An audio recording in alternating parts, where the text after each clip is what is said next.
Commissioner Alfonso Wright and Chief of Detectives Craig Macy. We're here to provide at least a brief update on the officer-involved shooting that occurred last night. It was a fatal officer-involved shooting. A little after midnight last night, E-District officers, the Kensington Bailey District officers, pulled over a vehicle that was traveling westbound on Kensington, right by Poultney Avenue. The officers approached the vehicle. They had stopped the vehicle for a couple of different infractions, an apparent speeding violation and tinted windows on the vehicle. When the officers approached the vehicle, there was one officer on the driver's side, another officer on the passenger side. The approach, by all accounts, by looking at the body camera, the approach and the conversation during this traffic stop was very professional, very courteous, and in some regards, there was actually jovial in some regards to this. But when the officers approached, they had asked the motorist to put the windows down because the windows were very darkly tinted. The officers quickly observed in the front passenger seat there was a young child, an apparent 6-year-old, as reported, a 6-year-old child in the front seat that did not have a seatbelt on, and the child also would have been at an age and a weight size that would have been too young to be in the front seat of the vehicle. The officers again had that conversation on the driver's side with the operator of the vehicle, asked for identifying information. The motorist did not have a driver's license or a photo ID, however, did state that he had something on his, a picture of ID on his phone. He pulled up that ID, provided it to the officer, actually handed the phone to the officer showing a Georgia ID.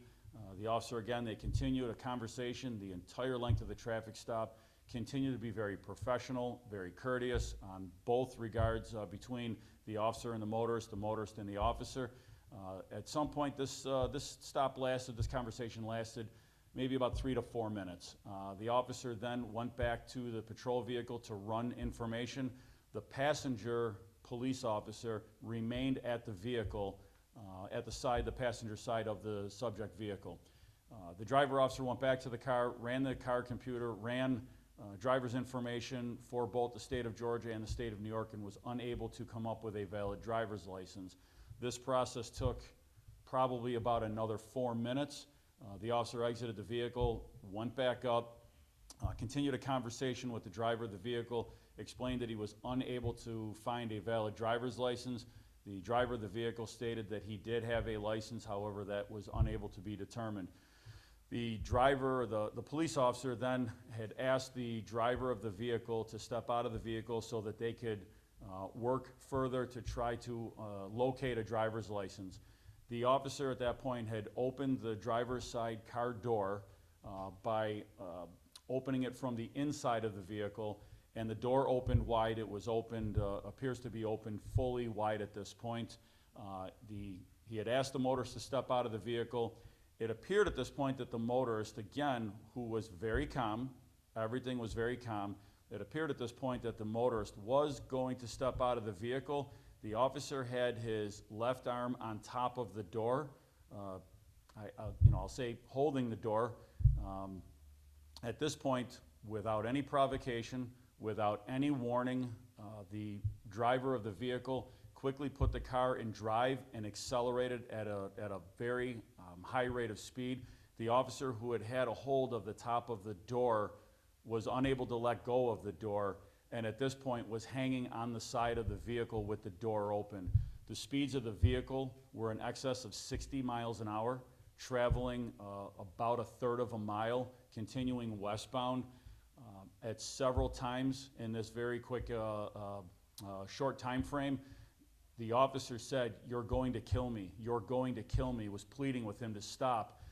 It appears as though while the officer was hanging on the side of the vehicle, again at speeds in excess of 60 miles an hour, it appears as though the officer was making some effort to try to get his foot in, to try to hit the brake to stop the car. And then at this point, again, watching the video, it appears as though the motorist had turned to the side and almost in a kicking motion that we are, at this point, making an assumption. It appears as though that he may have been attempting to kick the officer off the side of the vehicle. The officer at this point drew his weapon, fired numerous rounds, struck the motorist of the vehicle numerous times. It appears at this point then the officer was able to get the car slowed where they both came out of the vehicle. The motorist sort of tumbled out of the driver's side of the vehicle. The officer tumbled off of the car, and the speed of the vehicle at this point was much slower. The officer immediately got up because the vehicle had continued going westbound on Kensington at a very slow speed at this time. Knowing that there was still a 6-year-old in the car, the officer immediately got up and started sprinting down Kensington Avenue westbound, chasing after the vehicle on foot. The vehicle came to a slow and finally stopped, bumping into the curb. I'm not sure if it hit a fence, but it stopped. It was a very slow speed stopping of the vehicle. The officer continued sprinting toward that passenger side of the vehicle, was able to get the door open, and quickly pulled the child out and quickly checked the status of the child, who was uninjured, thankfully. This was an extremely rapidly evolving situation that showed absolutely no signs of anything going south, for that matter, during the entire length of the traffic stop. The traffic stop, by all accounts, appeared to be very routine, very professional, very courteous, and this was both directions, the officer to the motorist to the officer. The vehicle had gone another probably 100 or so yards beyond the point of where the motorist had fallen out of the vehicle. Going back a bit, when the vehicle took off with the officer attached to the side of the vehicle, the passenger police officer ran and got into the driver's side of the police car and then followed in the direction of that vehicle. When the secondary police officer got to the intersection of Kensington and Wyoming, that's where the motorist was laying in the street. That we don't believe at this point that secondary officer would have known that a shooting had taken place, but the officer got out, checked the condition of that individual, who was obviously severely wounded, but showed signs of still being alive at that point. Other officers quickly arrived on scene and immediately began first aid. They used the trauma kit. They were putting patches on the several gunshot wounds. They were doing everything they could to administer first aid. The original officer, who was at this point had been chasing after the car, running after the car to try to get to the child, during that was also calling out on the radio that shots were fired, that the suspect was down, that he needed an ambulance right away, and was calling for an ambulance. So there was a lot that was being done in this compact amount of time to get first aid and to get aid to that injured person. The injured person was transported by AMR to ECMC, at which point he was pronounced dead at the hospital. Homicide investigators and internal affairs, as is normal protocol, was called out to the scene. The Attorney General's office, which again is by executive order, was also contacted by Buffalo Police. Those Attorney General's office investigators arrived at the scene and at Buffalo Police headquarters, working side by side with Buffalo homicide detectives. They worked with the investigators, obtaining information, obtaining evidence. They all simultaneously watched the body camera video. They were all able to see it for the first time together. The investigation is continuing. As the day went on today, a search warrant was written by homicide detectives, was reviewed, and was reviewed by the Attorney General's office, was presented to a judge. A search warrant was signed for the vehicle in question, which is not registered to the subject in the vehicle, and a loaded 9mm Taurus handgun was located underneath the driver's seat just a few hours ago, maybe about an hour and a half ago or so. That gun was loaded with 7 rounds, 1 in the chamber and 6 in the magazine. The investigation is going to be ongoing. It's going to be lengthy. There's a lot of information that will be obtained. The Attorney General's office is the lead agency, the lead prosecuting agency, not the District Attorney's office by executive order. The DA's office is not involved in this case. It is the Attorney General's office, so all information will be flowing through the Attorney General's office, but it will be a lengthy process. We will be working on that. As far as the body camera video, again, we have reviewed it. As is our normal protocol, homicide detectives have been in contact on several occasions with family members. Those family members have been offered an opportunity, and I believe will be taking up the opportunity to view that body camera video. Once that is done, and out of courtesy to the family, we are going to again present that to the family and then we will release that body camera video. It's possible that that could happen tomorrow. We will keep all the media updated on when that body camera video will be released. With that, I will take any questions, and again, I'll be very limited in what answers I can provide at this point. Once the body camera video is released, I will be able to get into more information, but I will take any questions at this point. How's the officer? So thank you for asking that question. I always appreciate that question. The officer, the driver officer, sustained minor injuries, went to ECMC, was treated and released, but you know, this is an extremely traumatic. I was horrified watching this video. I was horrified for the officer. That officer could have been severely injured or killed had it turned out any other way, had he not taken the action that he took. And I can't imagine being the partner officer watching your partner you know, being driven away at a high rate of speed. And we're talking, again, speeds over 60 miles an hour. So you know, I had an opportunity, at least I reached out to them by text message at this point. Deputy Commissioner and other members and the chief, I had an opportunity last night to at least speak with them briefly, and then we will be following up more with them. But there are resources that are available, and I've encouraged them to take advantage of those resources. So thank you for that question. Do you want to talk about the identities of the people involved? So once the body camera video is released, we will release identities. As is our normal protocol, we typically wait about 24 hours before we release names.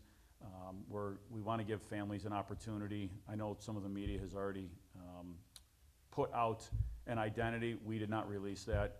That's up to, you know, family members or friends if they want to release names. But once the body camera video is released, then we will release identities. Can you talk again? Also, the officer was holding on to the roof? No, so How is he hanging on? well, I can only go by what I saw in the video at this point. We have not interviewed the officers yet, and there's legal reasons why interviews with the involved officers have not occurred yet. However, when the officer opened the door was wide open, and the officer stood to the side to allow the motorist out of the vehicle, and it appears that he just had his arm and his hand on top of the door frame of the vehicle when the vehicle accelerated immediately. And at that point, it's just reaction, I think, to hold on. I don't know if he was dragged or if he was able to get his foot onto the door frame of the vehicle. So again, that's something that we'll be able to determine at a later date when interviews are conducted with the officers. In that officer's video and the other officer's body cam, they were both on? They were both on. They were on just as the vehicle, as they made the decision to pull that vehicle over, when they engaged their lights, that video was running from that point on. So we have everything captured on video. And I can't speak highly enough of the importance of body camera video and having body cameras, officers using body cameras. This tells not the whole story, but it tells a significant amount of a story. It allows the police department to be very transparent, and it allows everybody to see exactly what happened within the confines of that video. Of course, interviews, detectives will be looking for other surveillance videos. They're doing video canvases, they did, and we'll look for any other angles of everything else. We're putting a whole story together, if you will, but I just can't stress enough how important body camera video is and how important it is to have it on as soon as humanly possible before an interaction begins. I know you can't speak to exact identities, but this child who was in the car, was there some sort of relation there, or who was that? So the deceased is not the father of the child. Whether there's any family connection, I don't know exactly sure how that, what connection there is, but the child was reunited with the mother who lived very nearby relatively quick. And how was the child doing? The child was physically fine. You know, like I said, the officer's primary focus was that child. You know, the embrace that he put on that child, getting him out of the car and checking to make sure he was okay. You know, it's you know, very young child, but physically he was okay. And I hope that they will get some help for the child to help process this. And he fired shots, right, into Yes. the child did not get hit, and then they both fell out? Once the vehicle was coming to a much slower speed, and I don't want to say almost stopped, but they had really come to a much reduced speed. The operator of the vehicle then kind of I don't want to say lunged, but kind of leaned out of the car and they both came out of the car at that point, and then the car continued to roll down the street. And then it hit like the gate or something, It right? hit, yeah, it looks like it hit like a curb and then maybe into a fence, a gate or something of that And nature. they both kept running? I'm sorry? And they both kept running? The wounded man kept No, the going? wounded man remained in the intersection. Okay. The officer got up and immediately ran after the vehicle to go to the child. Go ahead, Jess. How many shots were fired? It appears 5. Right now, it looks like 5 shots were fired. Did all 5 hit Yes, Fitzy's? yes. Anyone else? I'm sorry, can you just name like the points on Kensington, so like where it was first pulled over, where he was shot, and then where the car ultimately ended up? So it was on Kensington, right by the intersection of Poultney. The shots were fired at Kensington and Wyoming, and then the car rolled further on just short of Federal Avenue, where it went into a kind of a fence in the curb. So the whole length of it is about 1/3 of a mile. Anyone else? Just one more, with the stop, it was for tinted windows, I thought There was that a s- wasn't- No, there was a speeding, the officer had, in the conversation, the officer had advised that there was excessive speed and excessively tinted windows. And then upon the stop, it was then shown that the child was in the front seat, who was too small of weight size and age, and also was not wearing a seatbelt, but should not have been in the front seat of the vehicle anyways, but also did not have a seatbelt on. And then during the subsequent action where the driver took off, the child also through that process did not have a seatbelt on. There is a portion of the video when the vehicle was stopped, it appeared as though the child went to put the seatbelt on, but the seatbelt was not on. What happened with that, I don't know, but the seatbelt was not on after that.